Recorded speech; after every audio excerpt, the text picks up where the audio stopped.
So ఇటీవల కాలంలో ఒక సోషల్ మీడియాలో రీల్ అనేది బాగా హైలైట్ అవుతా ఉన్నా సార్. హైలైట్ అవడం కాదు, దాని మీద కామెంట్లు అయితే విపరీతంగా వస్తూ ఉన్నాయి. పోలీస్ డ్రెస్ లో ఉన్నటువంటి హీరో అని కొందరు, సో నేటి తరానికి ఎన్టీఆర్ సినిమాను ఒకటి ముందుకు తీసుకొచ్చి ఆ పేరు పెడతా ఉన్నారు. సో వాటన్నిటి గురించి మాట్లాడుకునే దానికంటే ముందు అసలు ఆ రీల్ కి సంబంధించి అది ఎక్కడ జరిగింది, ఎందుకు అలా జరగాల్సి వచ్చింది, ఆ యువతతో మీరు ఆ మాటలు మాట్లాడడానికి మిమ్మల్ని కలిసి వేసిన సంఘటన ఏంటి అంటే ఏం చెప్తారు సార్? రీసెంట్గా కమలాపూర్ మండలం అని చెప్పేసి కాజీపేట డివిజన్ పరిధిలో కమలాపూర్ మండలంలో లక్ష్మీపురం అనే గ్రామంలో ఈ యొక్క హృదయ విదారకమైన సంఘటన జరిగింది. దీంట్లో ఇన్ఫ్యాక్ట్ ఇద్దరు చనిపోయారు యువకులు. ఓకే.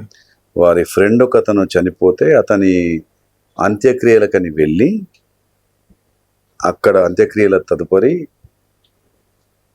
ఇక్కడ కల్చర్లో భాగంగా కాస్త ఆ మందు కాస్త ఎక్కువ అయినట్టుంది. దాంతోనే చాలా ర్యాష్గా డ్రైవ్ చేస్తూ ఆ లక్ష్మీపురం గ్రామం దగ్గర హైవే మీద స్కిడ్ అయి పడిపోయి డివైడర్ గుద్దుకొని ఇద్దరు పిల్లలు అక్కడికక్కడే చనిపోయారు. They are teenagers, both of them are unmarried. ఆ ఇద్దరి అంత్యక్రియలు జరుగుతున్న క్రమంలో, ఆ ప్రొసెషన్ జరుగుతున్న క్రమంలో నేను ఆ ఇద్దరు పిల్లల్ని చూద్దాం, కడసారి చివరి చూపు చూద్దాం, ఎందుకంటే భావి భారత పౌరులు వాళ్ళు, మన ఫ్యూచర్ హోప్స్ అని చెప్పేసి అనుకుంటాం. మనం ప్రౌడ్గా ఫీల్ అయితే ప్రపంచవ్యాప్తంగా కూడా ఏంటంటే భారతదేశంలో ఎక్కడ లేనంత యువత ఉంది, దాదాపు 80 నుండి 90 కోట్ల యువత ఉంది అని చెప్పేసి గర్వంగా సగౌరవంగా ప్రపంచ పలు ఫోరంలలో మనం చెప్పుకుంటున్నాం. అలాంటి యువతలో ఇద్దరు పోవడం అనేది నన్ను కలిచివేసింది. వాళ్ళని చూద్దామని వెళ్ళిన తర్వాత అక్కడ ఆ నేపథ్యం అంతా కాస్త తెలుసుకున్న తర్వాత అక్కడ పిల్లలు మళ్ళీ అది ఆ ఫీల్ అనేది లేకుండా మళ్ళీ మద్యం సేవించి మద్యం మత్తులో మళ్ళీ కొంతమంది పిల్లలు నృత్యాలు చేయడం అని చూశాను.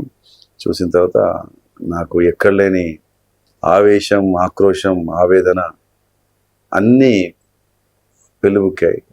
వెంటనే అక్కడ ఆగి చనిపోయిన పిల్లల దగ్గరికి వెళ్ళి చూసి వారికి కడసారి నివాళులు అర్పించిన తర్వాత నాకు ఇక ఆగలే. అక్కడున్న తల్లుల, అక్కల, మహిళల రోదనలు ఒకవైపు, ఈ పిల్లలు, ఈ యువకులు ఒకవైపు చూసి కాంట్రాస్ట్ ఉంది. వాళ్ళ ఏడుపులు వీళ్ళు ఒకలా ఉంది. చూసి నచ్చక నేను అక్కడికక్కడే వాళ్ళందరితో కలిపి 2 శవాలు, ఒకటి కాదు 2 శవాలు, ఆ 2 శవాల దగ్గరికి నేను వెళ్ళి చూసిన తర్వాత నాకు అనిపించిన నా స్పందన, నా రియాక్షన్, నా బాధను అక్కడ పిల్లలతో పంచుకున్నాను. వద్దురా తమ్ముళ్ళు, జీవితం అంటే అర్థం చేసుకోండి, జీవిత విలువ అర్థం చేసుకోండి. మన కన్నవాళ్ళు, మన తోబుట్టువులు, మనం ఇక్కడ పుట్టాము, ఇక్కడ పెరిగాము, మన స్నేహితులు ఇంతమంది ఉన్నారు. మనం ఏం చేస్తున్నాం, మన యొక్క బాధ్యత ఏంది, మన పాత్ర ఏంది, మన జీవిత లక్ష్యాలు ఏంటి, మన జీవన విధానం ఎలా ఉంది, మన జీవన శైలి ఎటెళ్తుంది, మన బాధ్యతలు, బరువులు ఏంటి, మానవ జన్మ యొక్క అర్థం ఏంది, దాని విలువ ఏంటి, అన్నీగా మిక్స్ చేసేసుకొని ఇక నేను ముందు వెనక ఆలోచించకుండా నా లోపల పెళ్ళిబుక్కుతున్న ప్రతి భావాల్ని కూడా మొత్తం వ్యక్తం చేసుకున్నాను.